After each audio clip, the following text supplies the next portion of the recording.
DIY home improvement on the exterior of my house.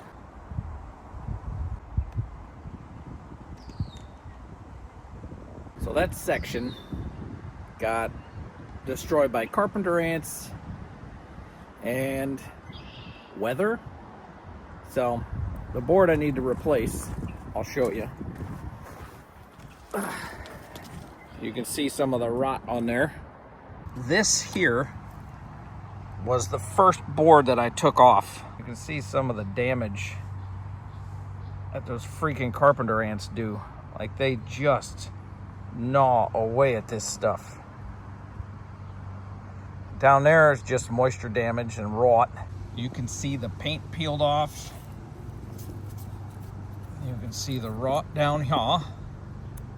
That's some nasty. And all of the carpenter ant damage.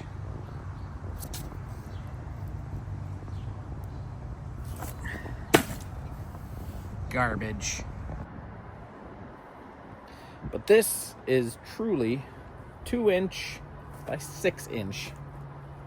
Like true 2x6, not your standard 2x6 that you get at the store now. So closest I could get was some rough cut cedar, which is 1 inch and 5/8, something like that. So almost 2 inches. We'll see how this goes. But use my multi-tool to cut out the nasty parts. You can see, I go up there, I chewed in through all kinds of stuff in here. See some remnants of their chewing.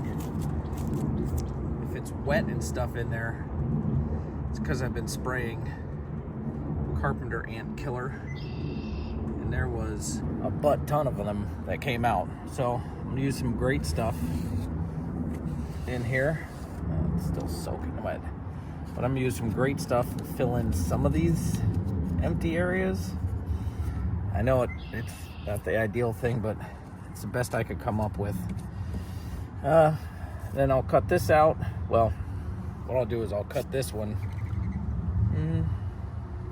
No, I'll cut this one to come down here, and then I'll cut this one to come to here. I think that's gonna be my best bet. Yeah. So, DIY home ownership. Who doesn't love it? Ugh. Probably that Tim guy who's a master carpenter is like, easy peasy. Here goes nothing.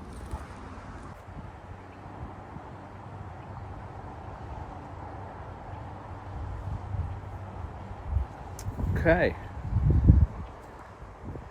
So it's kind of rough. I squirted a bunch of great stuff on there. And then that stuff right there, that's Durham's. That's like a wood putty type of stuff. You mix this powder with water. The Durham's powder with water. It becomes like a paste. I suck at mixing it. I haven't gotten good at that yet.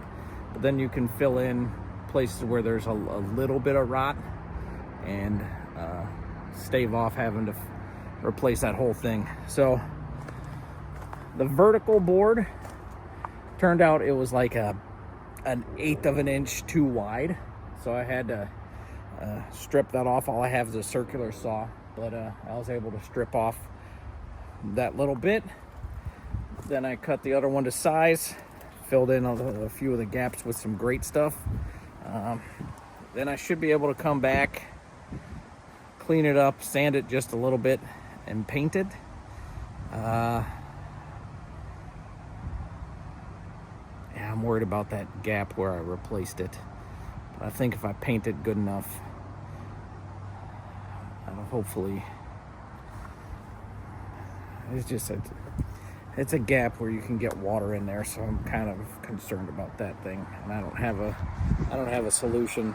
But part of the issue too is right underneath there, there was of course the carpenter ant situation, which sucks.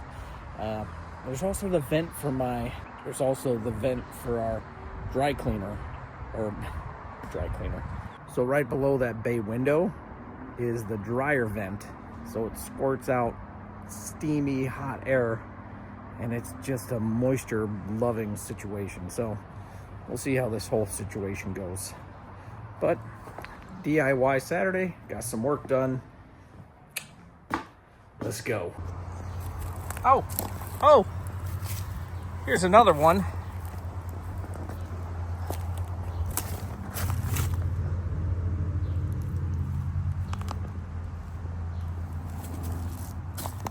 Yep.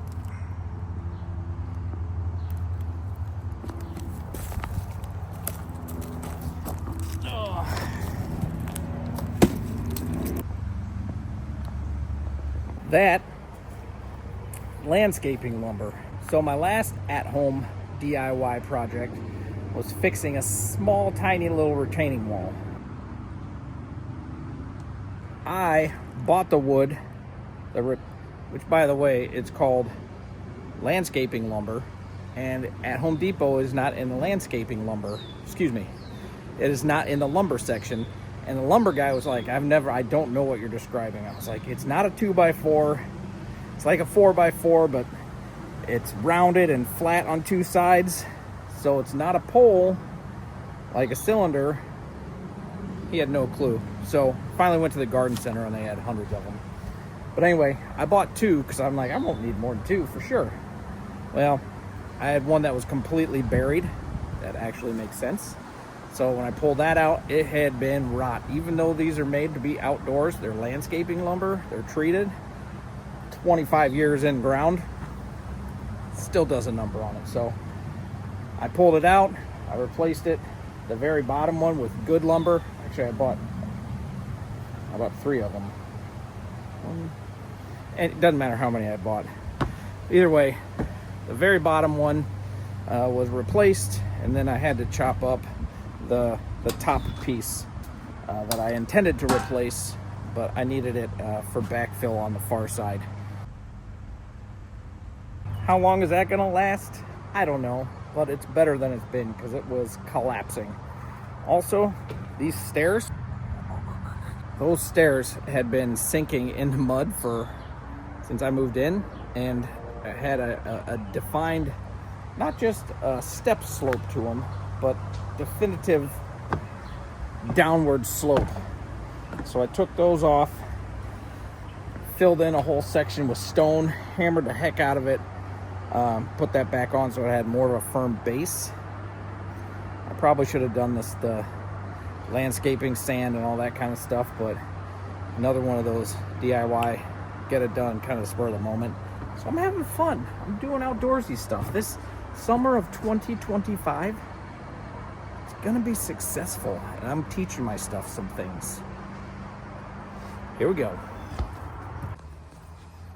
So I also realized I have great stuff on my face. Had a little bit of blowback, so that ought to be fun getting rid of that. It's on my fingers. Man, that great stuff when it gets on you. I had gloves on, like neoprene or whatever. I don't know what they are, but I had those rubber gloves on and they totally ripped, so I took them off and immediately got great stuff on me. Lame. That's my kid looking at me. Hi, William. William doesn't want to say anything, but I'm going to pull my car in and go get washed up, get some of the great stuff off of my face. You know what this means, though? This means a successful DIY project, or a completed one, or in the midst of one. Either way, it means I did something outdoorsy or indoorsy, because you can do great stuff indoor. You know, it just means I did something around the house. So, successful Saturday. Let's go.